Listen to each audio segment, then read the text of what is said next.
Hey there, Jets fans.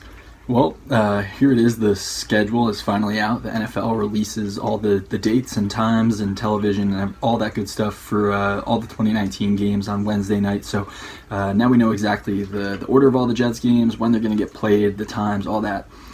So just a few takeaways here from what we've seen so far, kind of digesting the schedule. And we'll start with a few of the positives. One of the big ones is the primetime love that the Jets got. Three primetime games. 2 Monday Night Football games at home, a Thursday Night Football game on the road late in the season against the Ravens.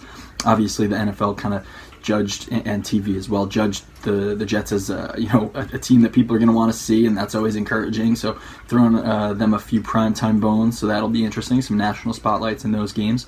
And also, there's no crazy jam-packed stretches on this schedule. Last year they had those 3 games in 11 days early in the season that were really difficult for them to get through. There's nothing like that on this year's schedule. There's no 3 straight road trips.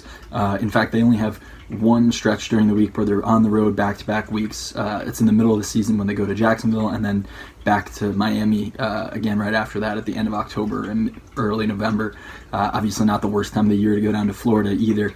There's one other time when they do go on the road twice back-to-back games, but they have the week 4 bye in the middle. But that's where we kind of flip around to some of the negatives of this schedule. Obviously, the week 4 bye, not ideal. The Jets probably would have liked to have it a little bit more mid-season or even later in the year. Getting it that early, you're not really going to be resting up from many injuries, stuff like that. So a little bit of a buzzkill there. Also, 6 of the last 10 games are on the road for the Jets. Kind of a positive and negative here. Some of those games are against some more winnable teams. Some games against the Dolphins in there.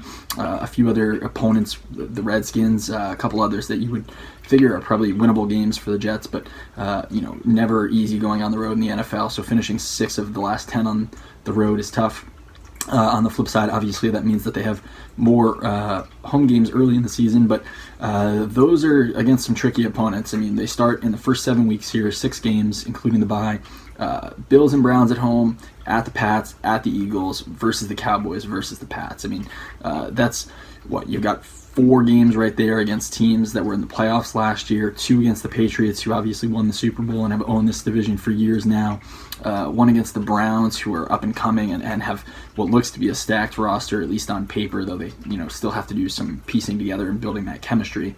And then the Bills should be improved as well, just like the Jets. I mean, second year under Josh Allen, as the new quarterback. They've put some nice pieces around him. Will continue to do that in the draft. So they should be improved this year. So, 5 tough games there, plus the Bills, which could be a tricky one as well. So definitely not a cakewalk to open the schedule for Adam Gase and the Jets. So those are kind of the 5 tidbits that stood out off of this schedule. And, at least now we have some dates and times to look forward to as the 2019 season draws nearer.